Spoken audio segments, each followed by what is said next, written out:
So, having explored some of the major issues or backdrops or backdrop of the novel and some of the aspects that people have explored concerning Chopin herself, let's take a look at some of the things that occur in the novel that are worth a little bit closer scrutiny, a little bit closer look. A lot has been made of Edna's artistic sort of re-exploration. She's really kind of reconnecting with her youth. I wouldn't isolate the interest that she has in art as being for its own sake, so to speak. I would probably be more inclined, personally, to see it as an attempt to sort of reconnect with something she was already passionate about in her youth. It's very important to explore why this emerges when it does in her life. Remember that she was very inclined towards art at an early age, but then, of course, she begins courtship, marriage, family, children, all these kinds of things. She's reconnecting with something that she was passionate about in her youth, yes, and it offers her a creative outlet, of course, individual expression, of course, but it is part of, or a piece of, something that's very important, and that is the connecting with that youthful freedom in the past. And so that is an important thing. Remember in The Storm where she talks about Clarice re-exploring those relationships and having fun like she did before she got married with her girlfriends when they're visiting down in Biloxi. Here you have something of the same thing. She wants to return to the freedom, the liberty she had as a child, that sort of childlike quality of the world being new again and everything being fresh and fun and enjoyable, and some of it's escapism, sure it is, but also the desire to go backward in time. It is itself insinuates that the mistakes she's made since her childhood have been indeed those things, mistakes, that she never got to fully develop as a person. She never got to develop artistically, individually, as an intellect or as a sensitive individual. It was cut short by her society's demands that she go on and become a mom, a wife, and a mother. So I think it's interesting that she wants to, reconnect with that earlier period of her life. Yes, I think the aspect of it being art itself as opposed to something else, is important, but don't let it just be isolated in your mind that she's just as interested in art, because there's something else going on there. Her decision to move out and her going away party, I think that's a very important part of the novel when it happens. What's it signify? Well, gosh, it signifies a lot. It signifies this huge step away from the marriage. It's a physical separation from her family, and an attempt to set up a household on her own. Understand what the importance of a household was at the time. The household and the family. The house was a symbol of the family itself. To set up your own house, to live in a completely separate house, is to have, in the eyes of the Victorians, a different family, to separate from your family. And we're not just talking about physical removal and, hey, I'm going to move to a different house. This is, I'm setting up a different family and different household. I'm living a separate life from you. The house, the home, and the family were so inextricably linked in the Victorians' mind. And also, very important, you can do an awful lot of reading on this. I mean, there's just been a ton of it about how the 19th century really saw women's sphere of influence, right? Their realm as being the domestic realm. There really was this kind of division of labor, if you want to look at it that way. It still kind of exists, I guess, today. I mean, it depends on the couple, depends on the family. But essentially, the idea was that men took care of things outside the home in the business realm and making a living, and the women called the shots in the home. And the home, the way it looked, the way it was decorated, the way it was designed, the way it was kept, all those kinds of things were reflections of her and of her personality and of her values, of her faith, of her traditions, of her family. All these things. You step inside a family's home, and the first thing a Victorian did was they read it like a book. And it was the book of this woman's, whoever the woman of the home was, this woman's life and values and tastes. And so that was extremely important. You know, the idea that women sort of called the shots when it came to the management of the home, to the decorating of the home, the cleaning and the keeping of the home, the household budget, the children, that was huge. And so the Victorians frequently talk about a woman's sphere of influence. Edna is a woman who has literally left her sphere of influence and established a second one. Right? She's just walked away from it, and some might say abandoned it. The other thing another thing that's really important, that the going away party must have seemed just odd to those who attended. I mean, in the novel, we're sort of given an indication of that, but allow that to sink in. To the reader, it would have been, what do you mean you're having a going away party, a moving out party from your husband, from your family? This is bizarre. I often hear of people who have sort of divorce parties, and I just, okay. I guess whatever floats your boat, I'm not going to judge, but at the same time, boy, it sure wouldn't be something that I would be celebrating. I'd probably be pretty sad if it happened, and one would think maybe it's a coping mechanism to sort of get over it. Okay, all right. I mean, that's fine. Whatever floats your boat, like I said. But, to have a party that says I'm going to, it's signifying I'm moving out and setting up house on my own, the typical Victorian would say that's a terrible, tragic thing, not a thing to be celebrated. So you can only imagine that the reader was probably somewhat shocked, even if they were sympathetic readers, were shocked by that. The public scrutiny that you need to think about also, and we lose touch with this frequently because we don't really. We're not subject to the same level of public scrutiny and harsh judgment that people once were. You may think so, but believe me, we talk about how society judges us. Oh, please. When you can walk into a Walmart dressed the way people dress and no one actually says anything, you might snicker, but you don't say anything. Good Lord have mercy. There ain't no judgment in America today.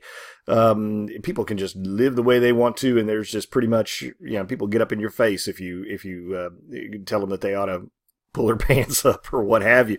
Public scrutiny is almost non-existent compared to the Victorian era, where it was oppressively judgmental.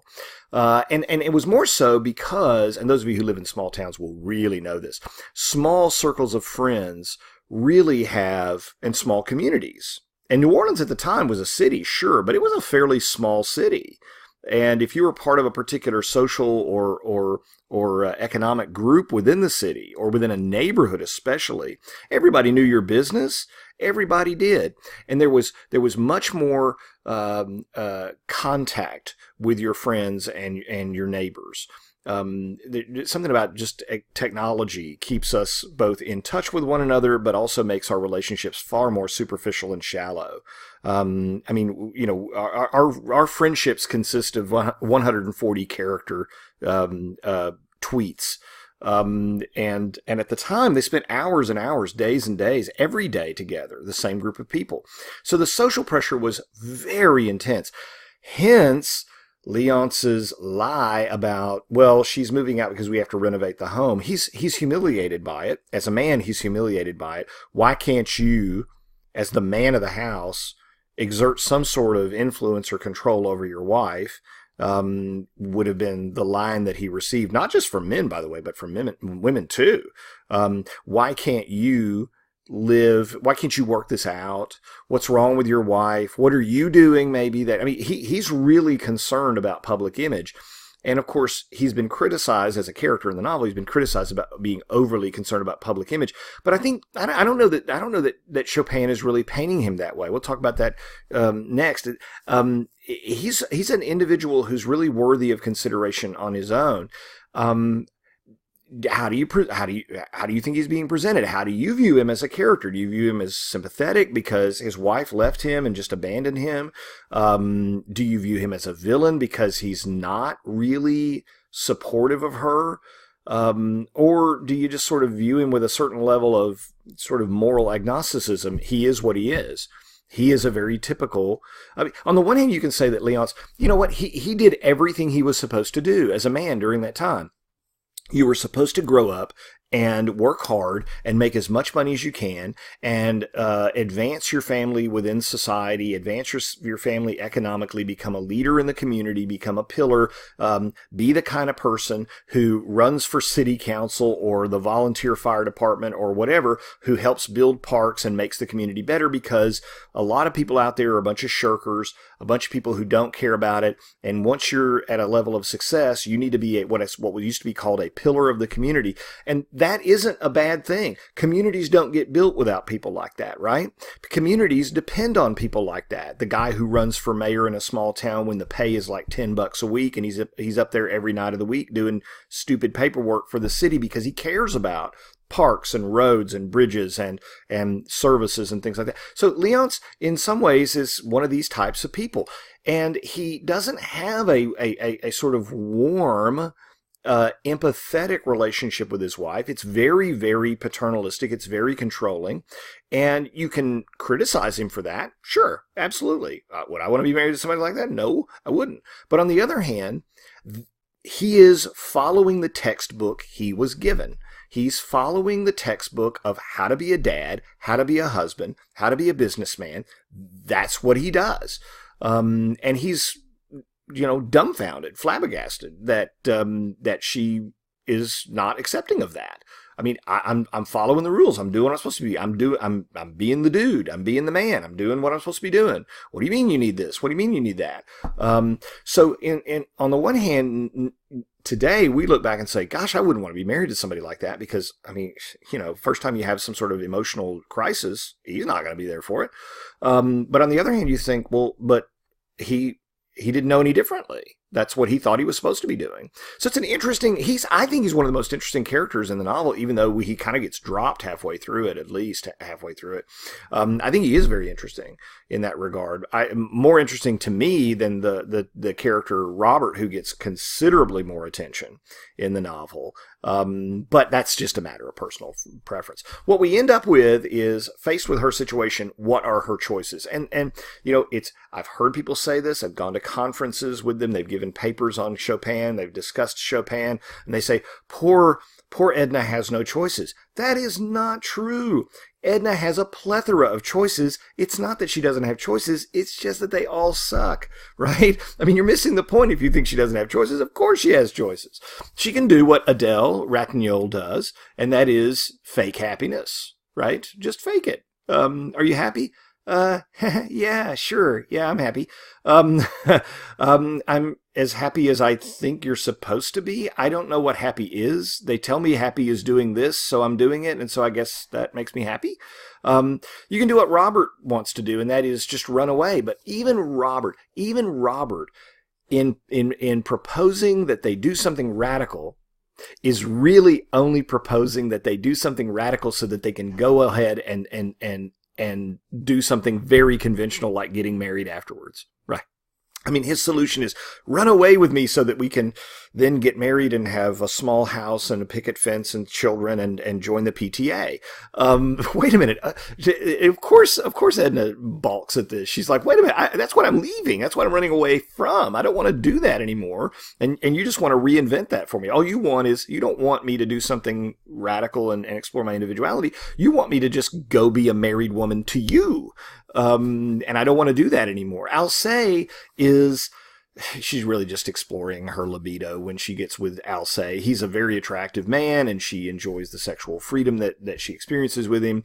But even that, you see, that is not fulfilling to her. It's not what she wants to do, or that's not how she wants to spend her life. In the moment, it's something that, the passion and the physicality of it is appealing to her from time to time, but she knows that's a dead-end street with Alcée. She knows that. And even Mrs. Rice, to some extent, what she's encouraging is really foolish. She really encourages Edna to engage in these dalliances, which is irresponsible and stupid, because, Mademoiselle Rice, I can't remember which one, Mademoiselle Rice, I think, escapes into her art and is encouraging Edna to do something which at the outset is quite healthy for her, that is to explore her artistic impulse. But in the long run, it isn't going to solve her problem. And Rice just uses art as an escape hatch. And, enjoying dalliances, enjoying your art is not going to lead you to a fulfilled life. She finds that out. And of course, Leonce is basically the choice of Leonce is, will you accept things the way they are? Well, we know she doesn't do that, right? We know that she won't do that. That's decided early on in the novel. So, of course, the ending is the most important thing about the entire novel. That's the thing that everybody talks about. The problematic ending. I've even had students who say, well, maybe she didn't actually commit suicide. Maybe she made it back. No, she committed suicide. Well, it doesn't say she died. Well, yeah, okay.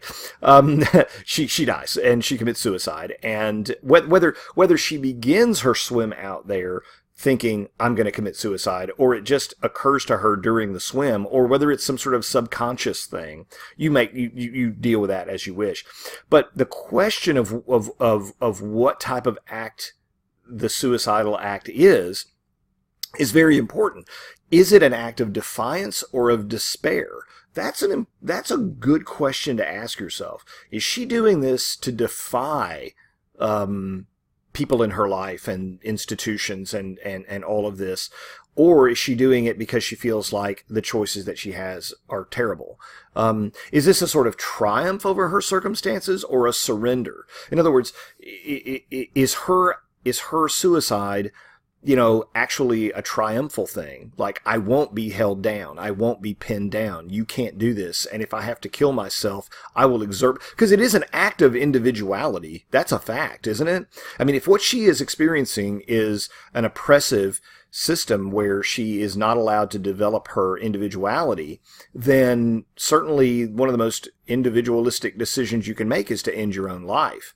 So she's sort of hitting back in a way.